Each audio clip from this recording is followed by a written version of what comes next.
Querido amigo, hoje temos como alvo estudarmos o capítulo 4 de Josué com seus 24 versos. Nesse capítulo, nós vamos estudar o estabelecimento dos memoriais que marcariam por muitas gerações a grande bênção da travessia do Rio Jordão na entrada para a terra de Canaã. Como você sabe, os simbolismos que temos encontrado nos episódios narrados por Josué são inspiradores e nos fazem agradecer a Deus por tantas bênçãos que Ele tem nos concedido. Você deve se recordar que no último programa vimos que a arca foi transportada e entrou em primeiro lugar nas águas do Jordão, abrindo passagem para o povo. Como a arca simboliza a presença de Deus entre nós, a entrada de Cristo na morte abriu um novo e vivo caminho para a presença de Deus, conforme nós temos escrito em Hebreus 10, 19 a 22. A arca, conduzida pelos sacerdotes designados, ela permaneceu no rio até que toda a congregação de Israel atravessasse o Jordão. Deus queria que o povo se sentisse seguro e confiante de que ele estava ali, sem arredar o pé, protegendo-os e amparando-os em todos os seus momentos. Assim também Jesus Cristo, tendo vencido a morte, nos dá a segurança de que um dia, como ele venceu a morte e ressuscitou, nós também, nós os que cremos, venceremos e ressuscitaremos para estarmos eternamente com ele, o nosso Senhor. Hoje nós veremos que 12 pedras foram tiradas do fundo do Rio Jordão para um memorial daquela maravilhosa ação de Deus. Assim também nós cristãos somos como pedras vivas, conforme diz Pedro, capítulo 2, versículo 4, testificando da vitória que Jesus pode dar a qualquer um que nele crer. Esse memorial, relembrado em Israel, simbolizaria o que marca a vida do cristão. Como Israel foi liberto do Egito pelo sangue nas portas, nós somos libertos do Egito, isso é, do juízo de Deus. Como Israel foi vitorioso derrotando os egípcios no Mar Vermelho, nós somos vitoriosos contra os nossos inimigos terrenos, e eternos até, Satanás e o mundo. E como Israel transpôs o Rio Jordão, entrando em Canaã, nós transpomos a nossa carne, a nossa velha natureza, sendo batizados em Cristo e vivendo continuamente no poder do Espírito Santo. Ora, com esses simbolismos e significados tão marcantes, nós podemos agora estudar detalhadamente o texto do capítulo 4 de Josué.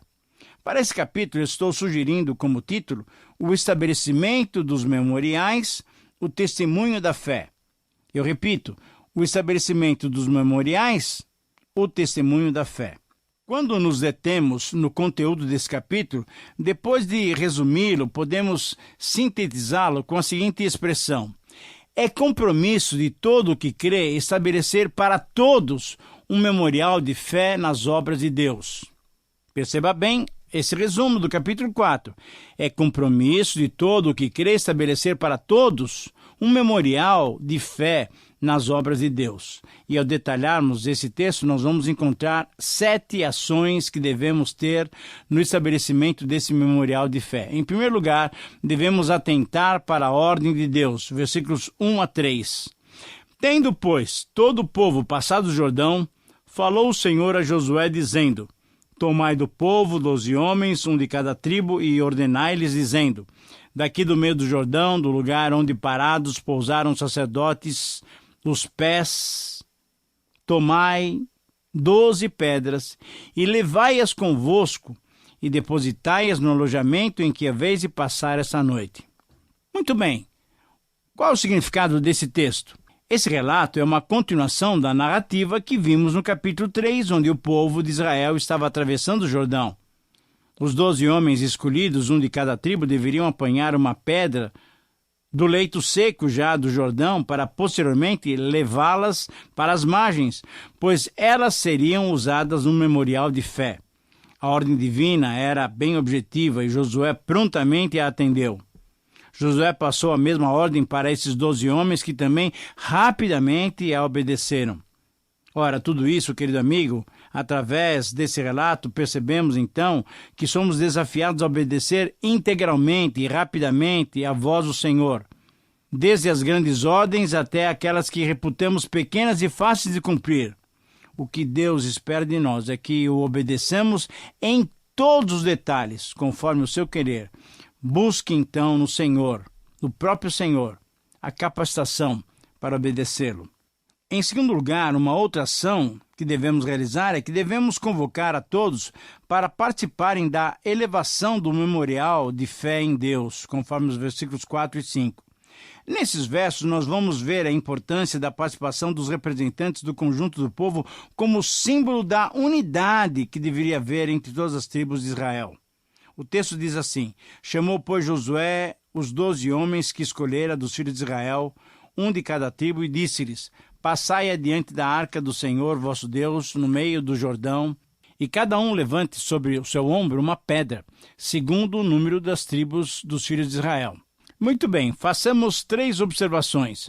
Os 12 homens anteriormente escolhidos em 3:12 foram para dentro do Jordão, provavelmente próximo ao local em que estavam os sacerdotes firmes e parados, segurando a arca enquanto o povo passava pelo leito seco do rio.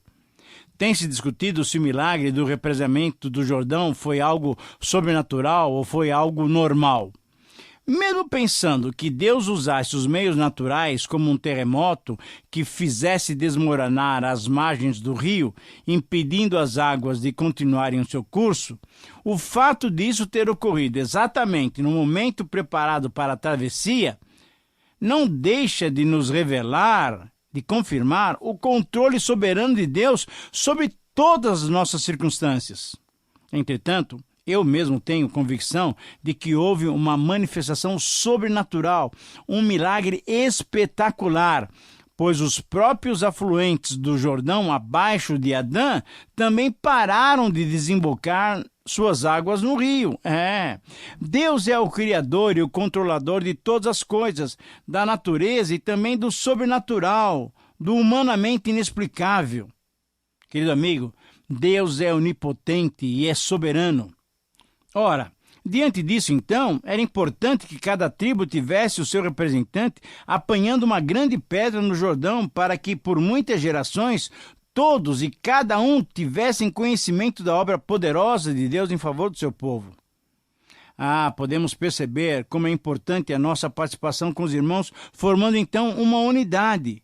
Quando não estamos juntos, algumas vezes, perdemos a manifestação do Senhor, assim como Tomé não viu a primeira aparição do Senhor Jesus ressurreto.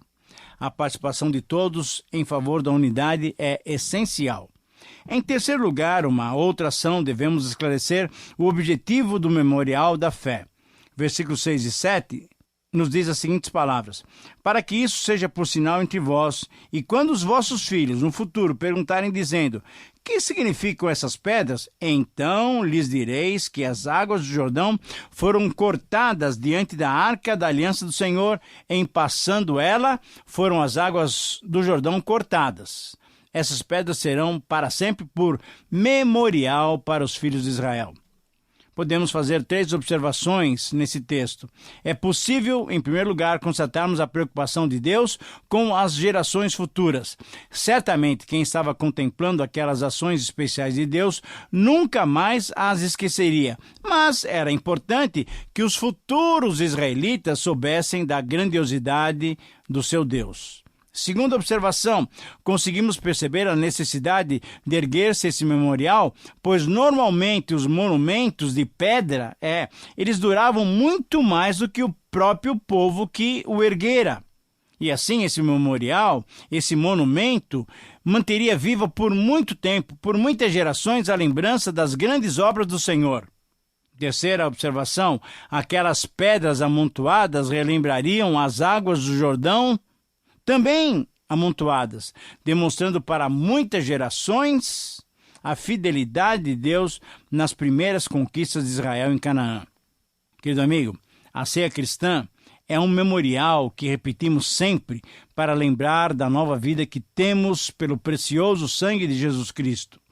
Mas além da ceia, podemos estabelecer outros memoriais sobre as maravilhosas ações de Deus no nosso dia a dia. Talvez eu quero sugerir alguma coisa a você. Um memorial bem simples, porém bem prático, é o seu caderno de oração. Todo pedido que você fizer a Deus, marque-o no seu caderno de oração, anotando também a data em que você pediu. Depois anote também a data da resposta e a maneira pela qual Deus te respondeu. Vá anotando sempre e de vez em quando, como é bom! De vez em quando leia as páginas dos meses e dos anos anteriores e relembre como Deus é fiel, como Deus tem estado presente na sua vida. Testemunhe então para os seus filhos da fidelidade de Deus. É essa uma maneira simples de termos o nosso memorial de fé para honrarmos e glorificarmos a Deus. Em quarto lugar, devemos levantar o memorial de fé, exaltando a Deus, versículos 8 e 9. É isso mesmo, a nossa motivação deve ser sempre glorificar a Deus por tudo que Ele tem feito em nosso favor. Esses versos nos estimulam a exaltar a Deus. Versículo 8, fizeram, pois, os filhos de Israel como Josué ordenara e levantaram 12 pedras no meio do Jordão, como o Senhor tinha dito a Josué, segundo o número das tribos dos filhos de Israel, e levaram-nas consigo ao alojamento e as depositaram ali. Levantou Josué também 12 pedras no meio do Jordão, no lugar em que parados pousaram os pés os sacerdotes que levavam a arca da aliança, e ali estão até o dia de hoje. É necessário que façamos alguns esclarecimentos. Em primeiro lugar, embora não se tenha plena certeza da quantidade de memoriais, pois alguns estudiosos entendem que tenha sido erguido apenas um, o texto não é totalmente claro e é possível percebermos como alguns estudiosos entendem também que foram erguidos, na verdade, 2 memoriais, um no leito do rio, onde a arca havia estado, e outro do lado leste, já em Gilgal. Dessa mesma opinião é a Bíblia de Estudo anotada. O objetivo, então, é muito claro. 2 memoriais. Esses memoriais serviriam de testemunhas do grande milagre e que Yahvé tinha sido fiel em cumprir as suas promessas. Ao mesmo tempo em que se comprovava a fidelidade de Deus, o que se pretendia com o estabelecimento desses memoriais era exaltar e engrandecer a Deus, um único e soberano Senhor, sobre todas as nações e sobre toda a natureza. Querido amigo, você tem reconhecido essa soberania e você tem exaltado o Senhor? Uma quinta ação, em quinto lugar, devemos comprovar que a palavra do Senhor é sempre cumprida.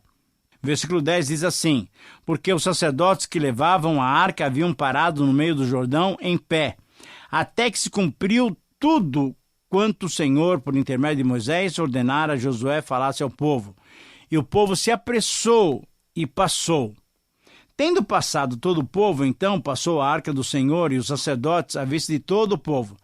Passaram os filhos de Ruben e os filhos de Gade e a meia tribo de Manassés, armados na frente dos filhos de Israel, como Moisés lhes tinha dito. Eram uns 40.000 homens de guerra armados, passando diante do Senhor para a batalha, às campinas de Jericó. Algumas observações merecem ser feitas. Primeiro, o verso 10 ressalta que todas as palavras de Deus se cumpriram integralmente. E essa verdade tem que estar sempre presente em nossas mentes. Deus não é homem para mentir. O que Ele prometeu, Ele vai cumprir. Segundo, os primeiros soldados a atravessarem o Jordão foram aqueles que você já tinha ouvido, de Gade, de Ruben e de Manassés, que tinham se comprometido com Josué, que obedeceriam em tudo aquilo que anteriormente tinha sido estabelecido com Moisés. A arca foi sustentada pelos sacerdotes, provavelmente durante todo o dia, enquanto o povo passava. Um povo estimado, lembre-se bem, entre 2,5 milhões e 3 milhões de pessoas. Agora, o número de 40.000 que aparece no versículo 13, referente aos soldados de Ruben, Gade e meia tribo de Manassés, certamente não descrevem a totalidade dos seus exércitos, pois boa parte dos homens dessas tribos, jovens, idosos e vários soldados também, provavelmente ficaram do lado leste do Jordão, defendendo as suas mulheres, as crianças, o gado e as suas casas recém-conquistadas. Querido amigo, é sempre bom destacar que quando todos temem a Deus, percebemos a obediência sendo desenvolvidas sem dificuldades. Em sexto lugar, devemos fazer a nossa parte para que o milagre divino aconteça. Esta é uma sexta ação.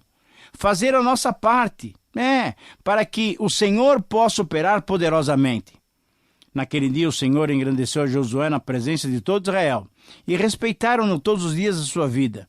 Como haviam respeitado a Moisés, assim respeitaram a Josué. Disse, pois, o Senhor a Josué: dá ordem aos sacerdotes que levam a arca do testemunho que subam o Jordão. Então ordenou Josué aos sacerdotes, dizendo: subi do Jordão. Ao subirem do meio do Jordão, os sacerdotes que levavam a arca do Senhor, e assim que as plantas dos seus pés se puseram na terra seca, as águas do Jordão se tornaram ao seu lugar e corriam como dantes sobre todas as suas ribanceiras. O que tinha acontecido? Querido amigo, ao realizar esse maravilhoso milagre, Deus teve por objetivo engrandecer a Josué diante de Israel. O povo, mesmo se rebelando em algumas ocasiões contra Moisés, sempre o respeitou e o considerava alguém ligado a Deus, como por exemplo em Êxodo 19. E assim como fora com Moisés, Deus queria demonstrar ao povo que escolhera Josué como líder de Israel e assim ele deveria ser obedecido. Depois que todos fizeram a sua parte, depois de cada um ter cumprido com sua responsabilidade, veio a ordem divina. A arca deveria ser retirada do meio do Jordão. Deveriam começar a caminhada rumo a Gilgal, a primeira localidade em Canaã. E assim que todos obedeceram, cumprindo a sua parte, aí o milagre cessou. Ou melhor, aconteceu a segunda parte do milagre. As águas do Jordão voltaram a correr em direção ao Mar Morto. Querido amigo, assim como no milagre da ressurreição de Lázaro, quando Jesus pediu a participação das pessoas para livrar Lázaro das ataduras, Deus também quer a nossa participação obediente para que ele realize as suas poderosas obras que o glorificam como Deus soberano e onipotente. Em sétimo e último lugar, uma sétima ação é que devemos erguer um memorial de fé como testemunho para todos, versículos 19 a 24.